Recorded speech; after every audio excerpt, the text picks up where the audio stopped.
Hello friends, মাই veg ফুডে আপনাদের সবাইকে স্বাগত। আজকে মটরশুঁটির কচুরি দারুণ স্বাদে তৈরি করে দেখাবো। আশা করি আজকের রেসিপি আপনাদের ভালো লাগবে। মটরশুঁটির কচুরি এই রকমভাবে তৈরি করে দেখুন, খেতে কিন্তু দুর্দান্ত হয়। আসুন দেখা যাক আজকের রেসিপি। এখানে নিয়ে নিয়েছি মটরশুঁটি। এখানে 1 থেকে 1.5 কাপের মতো মটরশুঁটি আছে। মটরশুঁটি ভালো করে ধুয়ে নিয়েছি। এবার প্রথমে একটা কড়াইয়ের মধ্যে নিয়ে নিয়েছি 1 গ্লাস পরিমাণ জল। জলের মধ্যে মটরশুঁটিগুলো দিয়ে দিচ্ছি আর এটা একটু ভাপিয়ে নিতে হবে। তবে পুরোপুরি কিন্তু সেদ্ধ করা যাবে না, এটা সামান্য একটু ভাপিয়ে নেব 2 থেকে 3 মিনিটের মতো। দেখুন মটরশুঁটি কিন্তু ভাপানো হয়ে গেছে। এবার কড়াই থেকে নামিয়ে রেখেছি আর ঠান্ডা করে নিয়েছি। জলটা ঝরিয়ে রেখেছি। এর মধ্যে আদা আর কাঁচা লঙ্কা দিয়ে এটা একটা পেস্ট তৈরি করে নিতে হবে। এখানে কিন্তু কোনো রকম জল আমি দিইনি পেস্ট তৈরি করার সময়। কড়াইয়ের মধ্যে নিয়ে নিলাম 1 বড় চামচ সর্ষের তেল। এবার এর মধ্যে সামান্য কালো জিরে ফোড়ন দিয়ে দিচ্ছি 1 চিমটের মতো হিং। হিং এখানে অবশ্যই দিতে হবে। এবার হিং থেকে ভালো গন্ধ বেরোলে এর মধ্যে দিয়ে দিচ্ছি বেটে রাখা মটরশুঁটি।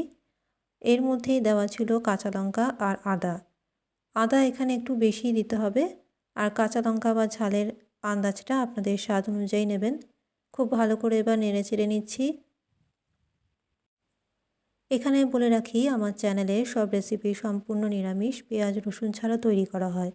রেসিপিগুলো যদি ভালো লেগে থাকে অবশ্যই চ্যানেলটি সাবস্ক্রাইব করে রাখবেন, কারণ আমার চ্যানেলে সব রেসিপি সম্পূর্ণ নিরামিষ, যে কোনো নিরামিষের দিনে তৈরি করে খেতে পারেন। একটা পাত্রের মধ্যে নিয়ে নিয়েছি স্বাদ অনুযায়ী লবণ, 1 বড় চামচ চিনি, সামান্য পরিমাণে হলুদ গুঁড়ো আর হাফ চামচ ভাজা মশলা। এবার সব উপকরণ দিয়ে খুব ভালো করে মটরশুঁটির পেস্ট নেড়ে চেড়ে নিতে হবে। যতক্ষণ না এটা একটু শুকনো শুকনো হয়ে আসে ততক্ষণ এটা নাড়তে হবে। খুব ভালো করে নেড়ে নিচ্ছি আর গ্যাসের ফ্লেম এই সময় মিডিয়ামে আছে। যে সকল বন্ধুরা আজকে আমার চ্যানেলটি নতুন দেখছেন তাদেরকে জানাই আমার চ্যানেলে অনেক অনেক স্বাগত। রেসিপি ভালো লাগলে অবশ্যই চ্যানেলটি সাবস্ক্রাইব করে রাখবেন। আর পুরনো বন্ধুদের জানাই আমার পাশে থাকার জন্য অসংখ্য অসংখ্য ধন্যবাদ। এর মধ্যে একটা বিশেষ উপকরণ দিচ্ছি, সেটা হচ্ছে 1 চামচ বেসন। মটরশুঁটির পুর তৈরি করার সময় এই একটি সিক্রেট উপকরণ যদি দিতে পারেন তাহলে কিন্তু মটরশুঁটির যে পুরটা তৈরি হয় খুব সহজে আর খুব কম সময়ের মধ্যে তৈরি করা যায় আর এর স্বাদ কিন্তু খুব ভালো হয়। বেসনটা অবশ্যই দেবেন। খুব ভালো করে এবার নাড়তে নাড়তে মটরশুঁটির এই পুরটা আস্তে আস্তে যখন শুকনো হয়ে আসবে তখন এটা কড়াই থেকে অন্য একটা পাত্রে নামিয়ে রাখতে হবে। দেখুন নাড়তে নাড়তে কিন্তু এটা আস্তে আস্তে শুকিয়ে আসছে। ঠিক এই রকম পর্যায়ে এটা কড়াই থেকে অন্য একটা পাত্রে নামিয়ে রাখবো।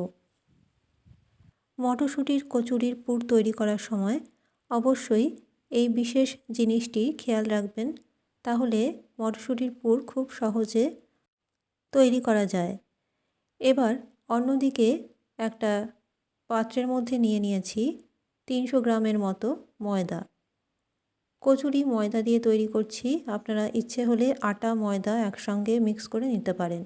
এর মধ্যে দিয়ে দিলাম হাফ চামচ লবণ, সামান্য পরিমাণে কালো জিরে, দিয়ে দিচ্ছি 1 বড় চামচ রিফাইন্ড অয়েল বা সাদা তেল, ময়ানের জন্য দিয়ে দিলাম। এবার এর মধ্যে দিয়ে দেব সামান্য পরিমাণে হিং। মটরশুঁটির পুর তৈরি করার সময়ও হিং ব্যবহার করেছি, আবার ময়দা যখন মাখছি তখনও কিন্তু হিংটা দিতে হবে, তাহলেই এর স্বাদটা দ্বিগুণ হবে। এবার ভালো করে ময়ানটা দিয়ে নিচ্ছি আর সব উপকরণ ময়দার সাথে ভালো করে মেখে নিতে হবে। কিছুটা ময়দা আমি এরকম মুঠো করে দেখে নিচ্ছি, ময়ানটা কিন্তু ভালোই আসছে, তাই এর মধ্যে এবার অল্প অল্প জল দিয়ে ভালো করে ময়দাটা মেখে নিতে হবে। শক্তও হবে না আবার নরমও হবে না, সেই রকমভাবেই ময়দা এখানে মেখে নেব। এর আগে আপনাদের সাথে শেয়ার করেছিলাম শিম ঝোল রেসিপি, যারা রেসিপি দেখেননি একবার অবশ্যই দেখে নেবেন। দেখুন ময়দা কিন্তু খুব ভালো মতো মাখা হয়ে গেছে। খুব শক্তও হয়নি আর খুব নরমও নয়, ঠিক এই রকমভাবে ময়দাটা মেখে নিতে হবে। এবার এটার থেকে লেচি কেটে নিচ্ছি।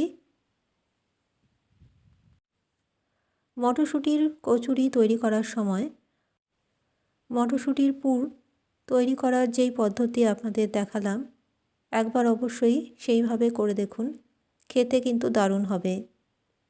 এই রকমভাবে মটরশুঁটির কচুরির বলগুলো তৈরি করে নিচ্ছি। এবার একটা লেচি নিয়ে ঠিক বাটির মতো শেপ করতে হবে। 2 আঙ্গুলের সাহায্যে চেপে চেপে মাঝখানটা একটু গর্ত করে নিতে হবে।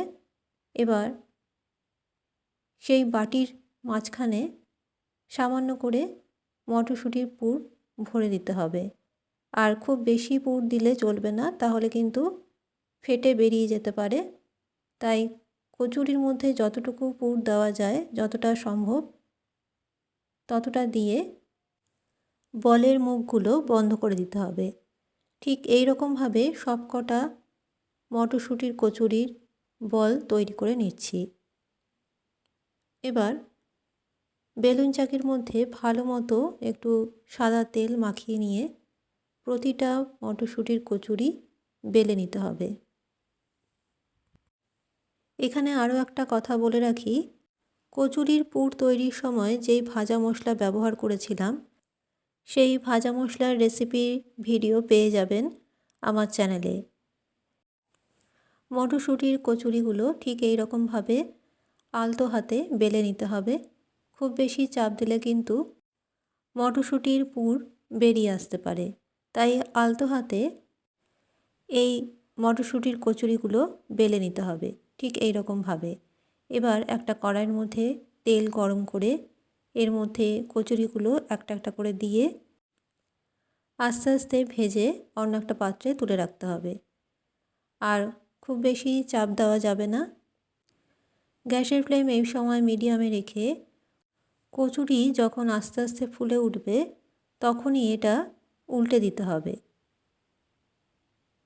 খুব সহজে খুব কম সময়ের মধ্যে আজকে মটরশুঁটির কচুরি আপনাদের সাথে শেয়ার করলাম। আশা করি আমার আজকের রেসিপি মটরশুঁটির কচুরি আপনাদের সকলের ভালো লাগবে। মটরশুঁটির কচুরি তৈরির পদ্ধতি শুরু থেকে শেষ পর্যন্ত যদি ঠিক এই রকম ফলো করেন, তাহলে কচুরিগুলো কিন্তু একদমই খুব ভালো মতো ফুলে উঠবে আর খুব ভালো স্বাদের হবে। আশা করি আজকের রেসিপি আপনাদের সকলের পছন্দ হবে। আর সকলের পছন্দ হলে একটা লাইক অবশ্যই করবেন আর রেসিপি শেয়ার করতে ভুলবেন না। আর আমার ফেসবুক পেজ মাই ভেজ ফুড অবশ্যই ফলো করবেন। আজকের মতো আমার রেসিপি এখানেই শেষ করলাম। ভালো থাকবেন। নমস্কার।